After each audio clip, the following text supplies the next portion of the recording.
जब से एकलव्य मॉडल आवासीय विद्यालय की वैकेंसी आई है, तब से बार बार एक ही मैसेज आ रहा है कि सर इसका सिलेबस क्या होगा। एकलव्य मॉडल आवासीय विद्यालय का टीजीटी का पीजीटी का सिलेबस क्या होगा। तो हम डिस्कस करते हैं, क्योंकि अभी तक भी इसका सिलेबस अभी आया नहीं है। तो हम क्या काम करेंगे कि हम देखेंगे एनबीएस का सिलेबस। जो नवोदय विद्यालय समिति का एग्ज़ाम हुआ था, उसने अपने सिलेबस में क्या क्या रखा था। कुछ यूट्यूब पे ये एक भ्रामक जानकारी फैला रहे हैं कि उसका सिलेबस एनबीएस की मतलब केबीएस की तरह है, केबीएस का जो पढ़ लो वही काम आएगा उसमें। तो ऐसा बिल्कुल नहीं है। हमने केबीएस का भी सिलेबस देखा और एनबीएस का भी सिलेबस देखा है। तो आज देखिए, पहले देखते हैं हम टीजीटी एसएसटी का सिलेबस। टीजीटी एसएसटी का सिलेबस क्या है और इसके लिए कितना कहाँ से पढ़ा जाए, जिससे कि आपका ये एग्ज़ाम क्लियर हो जाए और आपकी गवर्नमेंट जॉब एक पक्की हो जाए। अब देखिए, इसमें पहले पार्ट में बोला गया है कि जर्नल अवेयरनेस 10 क्वेश्चन रहेंगे आपके और 10 मार्क्स रहेंगे। दूसरे पार्ट में बोला रीजनिंग एबिलिटी 10 क्वेश्चन 10 मार्क्स। तीसरे पार्ट में बोला है आपका नॉलेज ऑफ आईसीटी, यानी कंप्यूटर से रिलेटेड क्वेश्चन आएंगे, 10 मार्क्स के 10 क्वेश्चन रहेंगे। टीचिंग एप्टीट्यूड के आपके क्वेश्चन रहेंगे 10 मार्क्स के। उसके बाद में आपका रहेगा सब्जेक्ट के क्वेश्चन। आपने जो है हिस्ट्री, पॉलिटी, इकोनॉमिक्स और ज्योग्राफी के, इन 4 सब्जेक्ट के क्वेश्चन रहेंगे आपके।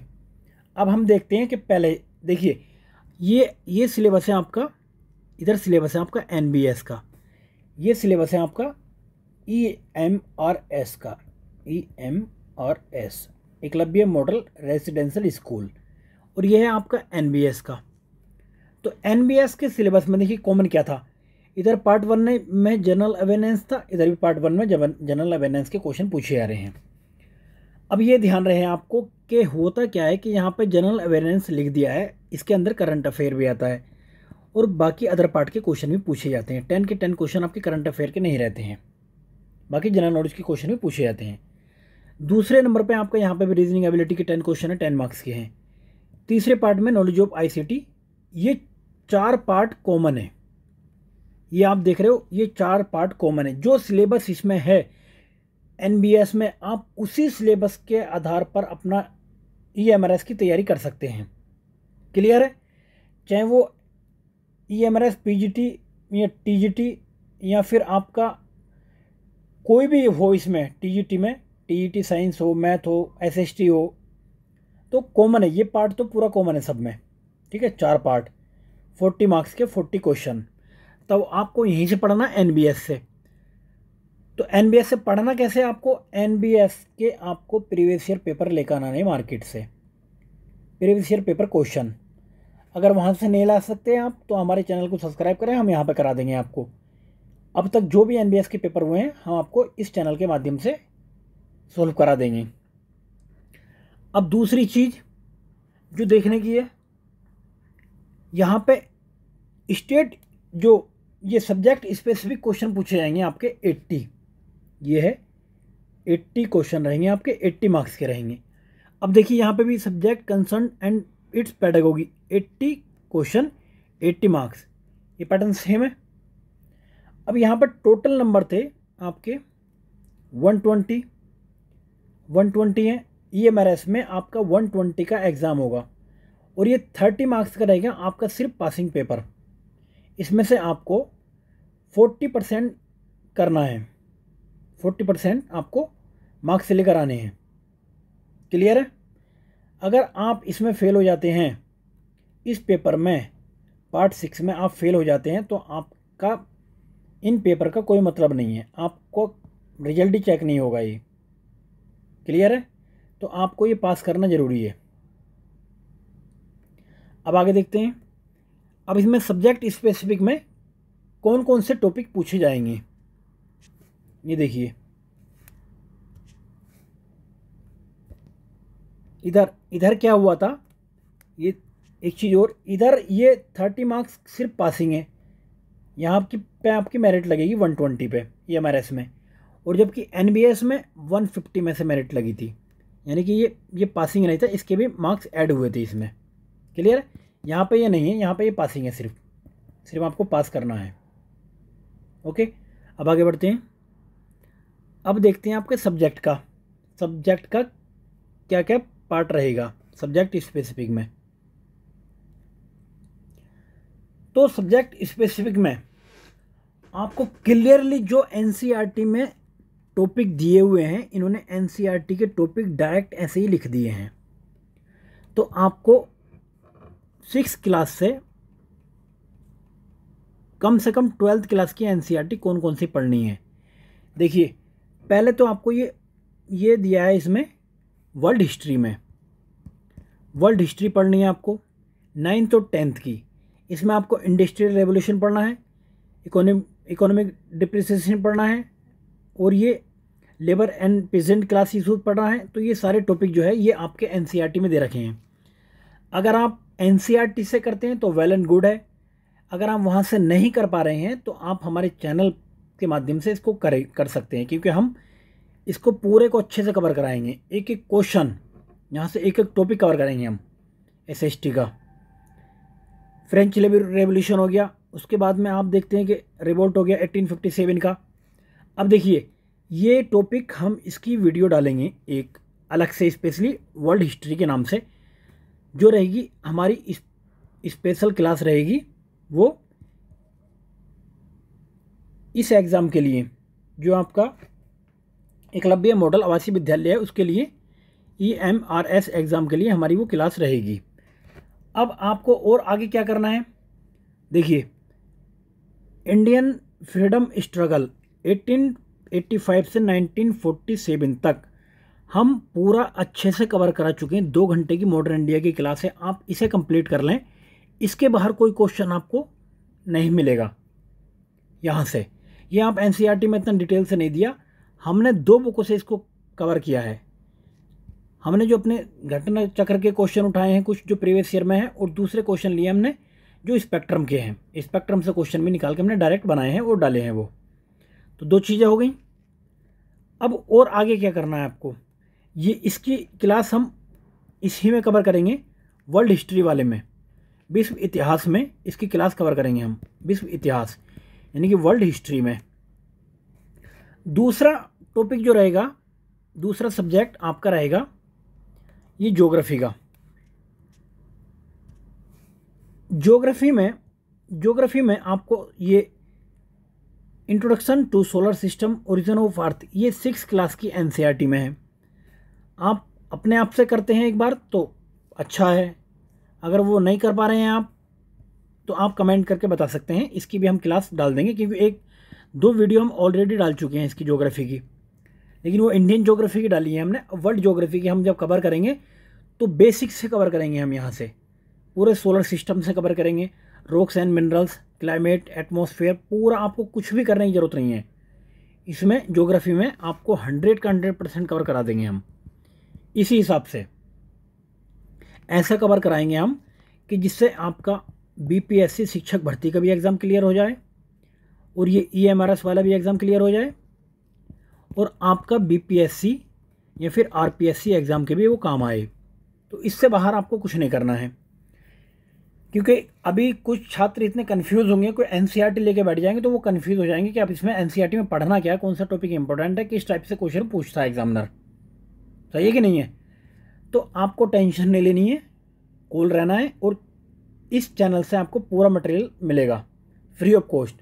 अगर किसी को क्लास देखने में दिक्कत आ रही है, प्रॉब्लम आ रही है, तो हमारा टेलीग्राम चैनल ज्वाइन कर ले, हम उसको फ्री में मटेरियल प्रोवाइड करा देंगे। दूसरा ऑप्शन है उसके पास। अगर फिर भी कोई दिक्कत आ रही है, कोई परेशानी आ रही है, तो हम उसके लिए बुक्स भी बता देंगे। अगर वो पढ़ना चाहे तो वो बुक्स से पढ़ सकता है, कोई ज़रूरी नहीं टेलीग्राम से पढ़े या फिर यहाँ यूट्यूब से पढ़े। हो सकता है कोई किसी को आइज़ की प्रॉब्लम हो, कम दिखता हो, या फिर कानों का इशू हो कुछ, तो सुनने में कुछ प्रॉब्लम आती हो, तो ऐसे लोगों के लिए भी समाधान है भाई। अब आगे देखते हैं। ज्योग्राफी यहाँ से कवर करेंगे हम पूरी। एटमॉस्फेयर हो गया आपका, ओशियोनोग्राफी हो गया, बायोस्फेयर हो गया, और उसके बाद ये इंडियन ज्योग्राफी पूरा जियोलॉजिकल स्ट्रक्चर से लेके सारा सिस्टम इंडियन मानसून, ये season of India, classification of climate of India, इस तरीके से कोपन ने क्लासिफिकेशन किया है। आपको बताएंगे AW क्लासिफिकेशन क्या होता है, क्या किया है उसका, और BSHW किसको कहते हैं सारा, और CW किस साइड में है, या फिर AS किस टाइप से है, तो सारे क्लासिफिकेशन आपको कराएंगे। कितने किस टाइप की सोइल्स हैं, सबसे ज़्यादा कौन सी है, किस एरिया में कौन सी मिलती है, तो पॉपुलेशन, इसके साथ साथ में हम सेंसेक्स भी कवर कराएंगे आपका। रिसोर्सेज एंड डेवलपमेंट, हमने एक वीडियो ऑलरेडी डाल चुकी है कि किस तरीके से NCERT को पढ़ाएं आप, कि जब पहले आप फिजिकल ज्योग्राफी की NCERT पढ़ लें तो फिजिकल की पढ़ें चाहें आप। अब ये आपको यहाँ पे काम आएगी वो वीडियो, आप उस वीडियो को एक बार देख लें, NCERT कैसे पढ़ें, हाउ टू रीड NCERT के नाम से वीडियो डाली हुई है। देखिए यहाँ पे ये इकोनॉमिक ज्योग्राफी का पार्ट है। अब इकोनॉमिक ज्योग्राफी आप पढ़ रहे हैं तो सिर्फ इकोनॉमिक ज्योग्राफी पढ़ें, उसमें फिजिकल ज्योग्राफी या वर्ल्ड ज्योग्राफी ऐड ना करें, है ना। ये सारी चीज़ें हमने बेसिक बताई थी। और आगे देखते हैं। उसके बाद आपको ये इकोनॉमिक्स के सारे टॉपिक, ये पॉवर्टी क्या है ना, फूड सिक्योरिटी क्या है, ये कवर कराएंगे पूरा अच्छे से। उसके बाद में आपको पॉलिटी से रिलेटेड क्वेश्चन हम ऑलरेडी डाल चुके हैं। इसके लिए आप हमारी 2 वीडियो हैं पॉलिटी की, उनको देख लो। उसके बाहर एक भी क्वेश्चन नहीं आएगा, एक भी। पॉलिटी से जितने भी क्वेश्चन हैं यहाँ से इन 2 वीडियो से मिलेंगे आपको। कुछ भी करने की ज़रूरत नहीं है इसके लिए, सिर्फ वो 2 वीडियो देख लो। अगर कुछ फिर भी समझ में नहीं आया तो फिर कमेंट करके बताना। ये इंडियन कॉन्स्टिट्यूशन बहुत अच्छे से कवर किया हुआ है इसमें। Indian constitution, democracy, election, local self government, ये salient feature, fundamental right, fundamental duty, सब कुछ कवर किया गया है उसमें। ये SST का सिलेबस हो गया। सिविक्स आपको वीडियो से मिल जाएगी, पूरी कवर हो जाएगी, 100% सिविक्स कवर है उसमें। पॉलिटी के नाम से है वो, पॉलिटी के नाम से वीडियो, कुछ लोग शायद नहीं जानते हो इसे सिविक्स को, तो इसका हो गया। उसके बाद में हमने इकोनॉमिक्स की और वीडियो डालेंगे। अब हमें इकोनॉमिक्स की क्लास नहीं डाली है उसमें। उसके बाद एक इंडियन ज्योग्राफी की पूरी वीडियो डल चुकी है, आप वो इंडियन ज्योग्राफी की वीडियो देख सकते हैं। इसके साथ ही हमने ये हिस्ट्री की वीडियो डाल दी है, इंडियन फ्रीडम स्ट्रगल, उसमें कंप्लीट हो जाएंगे। अब ये था आपका सिलेबस, ये TGT SST का। अब ये देखिए, इसमें हमने ये 40 मार्क्स की स्ट्रेटजी डिस्कस कर ली थी, और उसके बाद हमने जो ये 80 मार्क्स का सब्जेक्ट स्पेसिफिक है उसमें सिर्फ 65 मार्क्स की डिस्कस करी है। अब 65 मार्क्स में क्या है कि जो हमने subject history, economics, polity, geography, ये चारों सब्जेक्ट आपसे पूछे आएंगे। ऐसा नहीं कि आपने जो सब्जेक्ट ग्रेजुएशन में पढ़े सिर्फ वही 2 सब्जेक्ट पूछे आएंगे, जो कि अधिकतर स्टेट में TGT का एग्ज़ाम में होता है। ऐसा नहीं है, यहाँ पर आपसे चारों सब्जेक्ट पूछे जाएंगे, वो चारों से क्वेश्चन रहेंगे, और NCERT बेसिक क्वेश्चन रहेंगे आपके। और अब यहाँ पे जो 10 क्वेश्चन है और 5 क्वेश्चन वो कहाँ से रहेंगे, आपके 10 क्वेश्चन रहेंगे ये जो पेडागोगी है और उससे रिलेटेड केस स्टडीज़, यहाँ से रहेंगे आपके 10 क्वेश्चन। बाकी आपके 5 क्वेश्चन रहेंगे इन दोनों से, C और D से। यहाँ से मतलब न्यू एजुकेशन पॉलिसी 2020 और Khelo India, fit India and other similar program, तो ये हम कवर करा देंगे आपको। न्यू एजुकेशन पॉलिसी से किस टाइप के क्वेश्चन बन सकते हैं ये कवर करा देंगे। और अगर इस पार्ट में किसी को दिक्कत हो रही है तो कमेंट करके बता सकता है, हम उसको बताएंगे कहाँ से कितना करना है, जिससे कि आपका ये क्वालिफाई पेपर पास हो जाए। आप सिर्फ इसे पास कर दें, इसमें ज़्यादा टेंशन नहीं लेनी है, लेकिन फिर भी थोड़ा सा पढ़ना है, क्योंकि वहाँ पर जाके एटलीस्ट आप इतना तो करें कि आप पास हो जाएं। अगर कन्फ्यूज हो गए तो फिर वो तो कोई मतलब नहीं है फिर पहले इन सारे पेपर का। अब करना क्या है, अब देखो स्ट्रेटजी सुन लो इसकी, आप सुने स्ट्रेटजी। अब इसमें ये करना है आपको कि अभी इतना टाइम है, अभी 2 से 3 महीने एग्ज़ाम में। आप क्या करेंगे इसमें, स्टेप 1 आपके पास क्या है, आपको मार्केट जाना है या ऑनलाइन ऑर्डर करना है NBS का previous year paper, previous year question, जो बुकलेट कोई भी आए वो आपको ऑनलाइन मार्केट से मंगानी है। दूसरी चीज़ क्या काम करनी है आपको, NCERT 6 से एटलीस्ट 10 तक की पहले पढ़नी ज्योग्राफी, उसमें ज्योग्राफी कवर हो जाएगा। मैं बता रहा हूँ, मैं ये नहीं कह रहा मैं अपने चैनल का एडवर्टाइज़ कर रहा हूँ कि सारी चीज़ें मेरे चैनल पर मिल जाएंगी। जो जेन्युइन चीज़ है ना, जेन्युइन स्ट्रेटजी मैं बता रहा हूँ, जिससे कि आपका 100% सिलेक्शन हो। 100%। मैं नहीं चाहता कि बिना मतलब में आपका सिलेक्शन रुके और फिर बाद में आप कमेंट में उल्टा सीधा बाद में फिर बोलो एग्ज़ाम के बाद। भाई क्लियरली बोल रहा हूँ कि आप जो खुद से चीज़ें कर लेते हो वो आपको कोई भी और दूसरा बंदा नहीं करा सकता है। वो बाकी झूठ बोलने में, फेंकने में कुछ भी फेंक सकता है वो। आपके पास टाइम है, 2 से 3 महीने हैं अभी। आपको क्या काम करना है कि पहले प्रीवियस ईयर पेपर खुद से एनालाइज करने हैं। आप जब तक के चीज़ों को खुद से एनालाइज नहीं करोगे ना, किसी दूसरे के परोसे हुए खाने को खाना बहुत मतलब ऐसे लगता है कि हाँ सब कुछ आसान था। ये तो आप खुद से एनालाइज करो इन पेपर को कि एनबीएस ने किस किस टाइप से क्वेश्चन पूछे हुए हैं।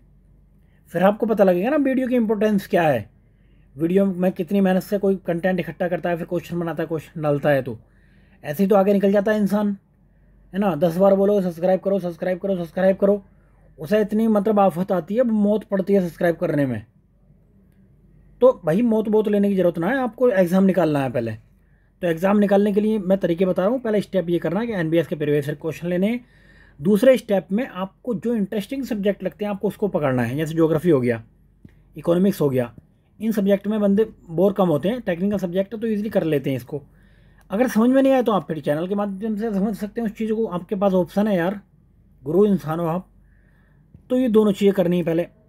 ये इसमें तो आप 9th 10th 11th की पढ़ लोगे तो काफ़ी है। 9th 10th 11th की, और नीचे की तो कोई पढ़ने से कोई मतलब है नहीं। यहाँ पे आपको करना पड़ेगा ज्योग्राफी के लिए 6 से 12 तक की। 6 से 10 तक की कर लो तो जो भी अच्छा है, बट हम तो 12 तक के लेवल की कराएंगे अपने चैनल पे। तो ये हो गई। उसके बाद में आपको पढ़ना है फिर हिस्ट्री पढ़ लो। हिस्ट्री में आपको देखो, मैं क्लियरली बताऊं, हिस्ट्री में एनसीईआरटी में इतने नेशनल मूवमेंट नहीं है जहाँ से जितने क्वेश्चन पूछे जाते हैं वो। तो आपको स्पेक्ट्रम का सहारा लेना ही पड़ेगा। अब स्पेक्ट्रम पढ़ो या घटना चक्र के क्वेश्चन सोल्व करो, दो चीज़ें। बट ये है कि स्पेक्ट्रम में और घटना चक्र में क्या है कि वर्ल्ड हिस्ट्री के क्वेश्चन नहीं है। उसके लिए वर्ल्ड हिस्ट्री के लिए आपको या तो अर्जुन देव की बुक से पढ़ना पड़ेगा या आपको एनसीईआरटी प्रेफर करनी पड़ेगी। 9th 10th की एनसीईआरटी पढ़ो, जिससे वर्ल्ड हिस्ट्री के आपके क्वेश्चन हो जाएँ। अब आपके पास कौन सा सब्जेक्ट बचा? ये पॉलिटी का सब्जेक्ट बचा। सिविक्स जो बोला गया है इसमें सिलेबस में आपके, सिविक्स के लिए आप क्या काम करेंगे? सिविक्स के लिए देखो, जो एनसीईआरटी में है वो मतलब बहुत कम चीज़ें ऐसे हैं मतलब जो आपको ना समझ में आए, बाकी बहुत अच्छे से क्लियरली उसमें चीज़ों को समझाया गया है। लेकिन अभी इतना कम टाइम है, आप अगर एनसीईआरटी में अंदर चले गए तो 4-5 महीने से आपको पहले कोई निकालने वाला नहीं है। तो इसलिए जो चीज़ आपको वीडियो में दी जा रही है आप वहाँ से देख लो एक बार। आप पहले प्रीवियस ईयर पेपर देखो, फिर वीडियो देखो। वीडियो में अगर आपको लगे हाँ इस गुरु ने ठीक ठाक करा रखा है तो आप इसको प्रेफर करो, क्यों अपना टाइम ख़राब कर रहे हो। फिर प्रैक्टिस लगाओ ज़्यादा से ज़्यादा, जितने मौका लगाओगे इतना अच्छा है। अब एक कैंडिडेट देखो, मैं 2 कैंडिडेट की स्ट्रेटजी बताऊँ। एक कैंडिडेट तो वो जो मैंने ये सारी स्ट्रेटजी बताई उसको फॉलो करेगा। दूसरा कैंडिडेट वो जो पहले प्रीवियस ईयर पेपर देखेगा और सिलेबस उसको समझ में आ ही गया है, वो क्या काम करेगा, अब देखेगा कि हाँ मेरे कितना काम का है और कितना मुझे नहीं पचाना, अपने पेट में नहीं लेके जाना दिमाग में।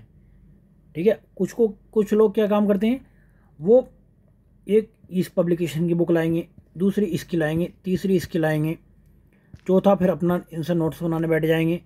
फिर क्या काम करेंगे, वीडियो भी देखेंगे। तो वो इन सब में उलझ के 5 से 6 महीने की अपना प्लान बना के सारी चीज़ें वो रबड़ी कर देते हैं, उसका रायता फैला देते हैं। तो आपको रायता नहीं फैलाना, एग्ज़ाम निकालना है भाई, पीएचडी नहीं करनी इस पर।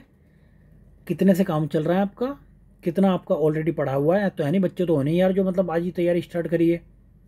बीएड भी कर रखा होगा तो सीटेट निकाल रखा होगा, तो यार सी बात है कुछ तो टैलेंट होगा यार।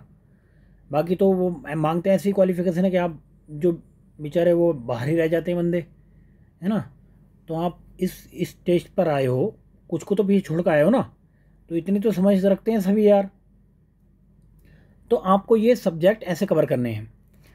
और दूसरी तरीका देखो, तीसरा तरीका ये है जो बहुत ही मतलब कम काम करना चाहते हैं और ये चाहते हैं कि कोई और जॉब भी कर रहे हैं, फिर घर पे इतना टाइम नहीं मिल पाता, गांव में या कहीं और क्षेत्र में अंदर रहते हैं, तो उनके लिए क्या है कि देखो सारी चीज़ें अवेलेबल होना बहुत ज़्यादा मुश्किल है। ना तो प्रीवियस से क्वेश्चन पेपर मिलता आसानी से गाँव में, और ना ही मिलेगा आपको ये कोई सही सा बताने वाला इंसान, जो इंसान आपको गाइड करे। तो उसके लिए क्या है भाई, जीएस विद हिंदू गुरु, वो उनके लिए हैं जो लोग मार्केट से दूर हैं और अभी सोच रहे हैं कि हाँ मैं इतना करना है, बस हमारा एग्ज़ाम निकल जाए। तो मैं 100% गारंटी दे रहा हूँ, आपको जो लिखना है उसके बाद में कमेंट में लिख देना पेपर के बाद, लेकिन अभी कान खोल के सुन लो भाई।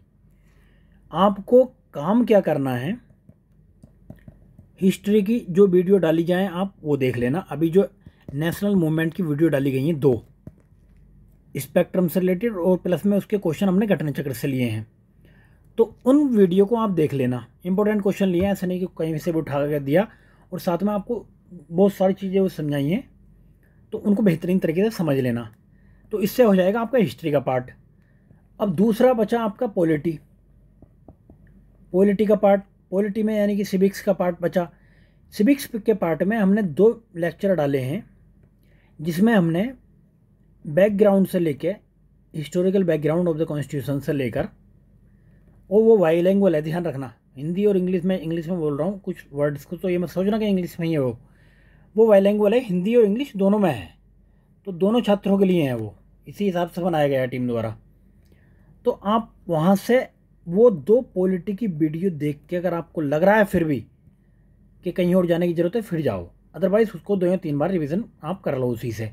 जो चीज़ें नहीं समझ में आए तो आप नोट्स बना सकते हो उसका, बाद में रिवीजन करने के लिए एग्ज़ाम से 2 दिन या 4 दिन पहले, क्योंकि वीडियो तो बार बार देख नहीं सकते आप। तो ये है। तीसरा आपका इकोनॉमिक्स का। इकोनॉमिक्स में जिस टाइप का पूछा जाएगा वो हम आपको पूरा कवर कराएंगे। एक भी क्वेश्चन अगर छूट जाए तो फिर आप बोलना कुछ, अभी आपको बोलने का कोई अधिकार नहीं है, आपके फंडामेंटल राइट भी छीन लिए गए हैं अभी। तो भाई उस चीज़ को आपको ध्यान देना है। इकोनॉमिक्स की सारी चीज़ें आपको मिलेंगी वहाँ पर। और रही बात ज्योग्राफी की, भाई ज्योग्राफी हमारा भी फेवरेट सब्जेक्ट है, तो ज्योग्राफी जहाँ आता है हमारे 1-2 घंटा फालतू निकल जाते हैं उधर। तो ज्योग्राफी की हम 1-2 वीडियो डाल चुके हैं, और बाकी जो भी सिलेबस में है हम सिलेबस के अकॉर्डिंग ही वीडियो डालेंगे अब, जिससे क्या आपका ये पूरा कवर हो जाए। अब क्लियर है। अब इन 4 के लिए क्या काम करना है, इन 4 के लिए देखो, जो जनरल अवेयरनेस का आपका है उसमें जो जीके वाला पार्ट होगा वो तो हम कवर करेंगे ही, ये कवर हो रहा है। इसके साथ में जो करंट के 2 से 4 क्वेश्चन पूछे जाते हैं, हम करंट की भी आपकी 4 से 5 घंटे की 3-4 वीडियो डालेंगे, वो मोर देन सफिशेंट है। आपको इतना ही करना है, बस आपका करंट और ये जनरल अवेयरनेस कंप्लीट हो जाएगा। अब बात रहती है रीजनिंग की एबिलिटी की। भाई आपने जहाँ से अभी तक प्रैक्टिस करी है वहीं से करो, यह है कि ज़्यादा से ज़्यादा प्रैक्टिस करो इसमें, इसका और कोई तोड़ नहीं है, प्रैक्टिस ही एक तोड़ है। आपको फिर भी अगर कुछ टॉपिक्स पे वीडियो चाहिए इसकी तो कमेंट करके बता सकते हैं, आपको अरेंज करा दी जाएंगे विदिन 5 डेज़ के अंदर आपको वो रीजनिंग की या फिर मैथ की वो वीडियो मिल जाएंगी। अब रही बात आईसीटी की। अब आईसीटी के लिए आपने जो भी बुक पढ़ी है, मेरे हिसाब से तो मैं अगर प्रेफर करूँ आपको तो घटना चक्र में इसकी आईसीटी के अच्छे खासे क्वेश्चन दे रखे हैं, वहाँ से कर लें। बाकी ल्यूसेंट की भी बुक आती है, ल्यूसेंट में थोड़ी सी ये टेक्निकल हो जाती है, अगर आपको ल्यूसेंट प्रेफर करनी है तो ल्यूसेंट करें, अच्छी है। और आपको घटना चक्र की पढ़नी है वो अच्छी है, वो भी पढ़ सकते हैं। बाकी यूथ कंपटीशन वाली बुक है वो भी कर सकते हैं आप, जहाँ से आपको सही लगता है वहाँ से करें आप। टीचिंग एप्टीट्यूड में पहले क्या काम करना है, आपको पहले रिसर्च कर लेनी है अपना, जो प्रीवियस ईयर पेपर में पूछा गया है किस टाइप से क्वेश्चन पूछे जाते हैं। टीचिंग एप्टीट्यूड से केस स्टडी टाइप के क्वेश्चन रहते हैं या फिर जर्नल से क्वेश्चन रहते हैं, आप जो इजीली कर सकते हैं। अगर वो थियोरेटिकल टाइप के क्वेश्चन रहते हैं तो आप उसको एनालाइज करें। हम आपको सब कुछ कराएंगे, लेकिन पहले खुद से करो भाई। आपको टीचर बनना है, आपको पढ़ाना है, हम मैं तो यहाँ पर पढ़ा रहे हैं इधर बैठ के यूट्यूब पे। तो आपको उधर पढ़ाना बच्चों को, तो आपको अभी से थोड़ी सी मेहनत करके चलना पड़ेगा, जो देश की भी तरक्की हो भाई, आपकी भी तरक्की हो थोड़ी सी, बच्चों का भी कुछ भला हो जाए, है ना। जब टीचर ही घटिया जाएगा तो फिर बच्चों का क्या भला करेगा भाई। बात सही है नहीं सही है। तो ये चीज़ें आपको खुद से एनालाइज करनी है। देखिए, टीचिंग एप्टीट्यूड और ये पैडागोगी, इसके लिए हम सीरीज अरेंज भी करा सकते हैं। अगर आप ज़्यादा स्टूडेंट बोलेंगे तो इसकी आपको क्लासेस मिल जाएगी, अदरवाइज आप इसको प्रीवियस ईयर क्वेश्चन से ही करें तो ज़्यादा बेहतर है। तो ये हमारी पूरी स्ट्रेटजी हो गई टीजीटी की, टीजीटी एसएसटी की स्ट्रेटजी हो गई। अब इसी के साथ में कुछ लोगों का ये भी था कि हम सर टीजीटी और पीजीटी को कैसे मैनेज करें। कुछ स्टूडेंट ऐसे हैं जो टीजीटी और पीजीटी के दोनों के एग्ज़ाम देना चाहते हैं, उनके दोनों की क्वालिफिकेशन उनकी फिट बैठ रही है, तो उन्हें कोई एतराज़ भी नहीं है देने में, मेरे हिसाब से दे देना चाहिए फिर। तो उनका देखिए ये पार्ट तो कॉमन रहेगा, तो इस पार्ट के लिए जो हमने स्ट्रेटजी बताई थी आप वही स्ट्रेटजी अपनाएं। अब रही बात दूसरे पार्ट की, तो उसमें सब्जेक्ट स्पेसिफिक क्वेश्चन पूछे जाते हैं। तो उसके लिए हम जो कुछ सब्जेक्ट हैं उसकी सीरीज तो प्रोवाइड करा सकते हैं हम, जैसे कि ज्योग्राफी हो गया, हिस्ट्री हो गया, या फिर पॉलिटिकल साइंस हो गया। ये 3-4 सब्जेक्ट हैं, इकोनॉमिक्स हो गया। इन 3-4 सब्जेक्ट के तो हम पीजीटी का करा सकते हैं, बट और सारे सब्जेक्ट करा पाना अभी कम टाइम में वो थोड़ा मुश्किल है। बाकी जैसे जैसे हमारी टीम और आगे बढ़ेगी हम सारी चीज़ें फिर कवर करेंगे। अभी फ़िलहाल इतने पर हम अपने को सीमित रखना चाहेंगे, बिकॉज हम देखो क्वालिटी से कंटेंट में जो ये कंप्रोमाइज़ नहीं होना चाहिए। अगर आप कंप्रोमाइज़ कर रहे हो तो फिर आप एक तरीके से बच्चों के साथ में धोखा कर रहे हो, जो हमें वो करना नहीं है। हमें क्लियर बोलना है, सीधा सा बोलना है, वो इतने काम करना है। क्लियर है? तो भाई ये चीज़ जो बताइए, अगर आपको समझ में आई हो तो अपने दोस्तों को आप शेयर कर सकते हैं इसे। और जो चीज़ें और आपको जो कुछ क्वेश्चन पूछने हैं आप नीचे कमेंट में उनको पूछ सकते हैं। बाकी जो एग्ज़ाम डेट होगी, सिलेबस होगा, उसके चक्कर में आप अभी से ना पढ़ें, आप अपनी तैयारी करें 100%। कि अगर आप अपने आप तैयार हैं 100% तो फिर कहें कि हाँ अब जो है एग्ज़ाम की डेट आ जानी चाहिए। अभी आप भी तैयार नहीं हैं तो एग्ज़ाम की डेट भी देखना नहीं है। सिलेबस आपको पता लगी गया है तो आपको सिलेबस का भी वेट नहीं करना है। कि कुछ लोग क्या काम करते हैं, जब सिलेबस आएगा, एग्ज़ाम की डेट आएगी, तभी हमारे जो है ये पुलिंदा खुलेगा किताब का। तो फिर उनका होता है क्या कि लास्ट में 4-5 मार्क्स, 10 मार्क्स, 15 मार्क्स से वो रह जाते हैं। तो भाई ऐसा नहीं करना है, जॉब लेनी है, क्योंकि ये पहली बार जॉब आई है बीच में, तो बहुत ज़्यादा चांसेस हैं। सही है ना? तो आई होप के सारी स्ट्रेटजी आपको प्लानिंग समझ में आई होगी। बाकी हम नेक्स्ट वीडियो में पीजीटी वगैरह के में और अदर उसके बारे में डिस्कस करेंगे। फ़िलहाल के लिए धन्यवाद। Thank you.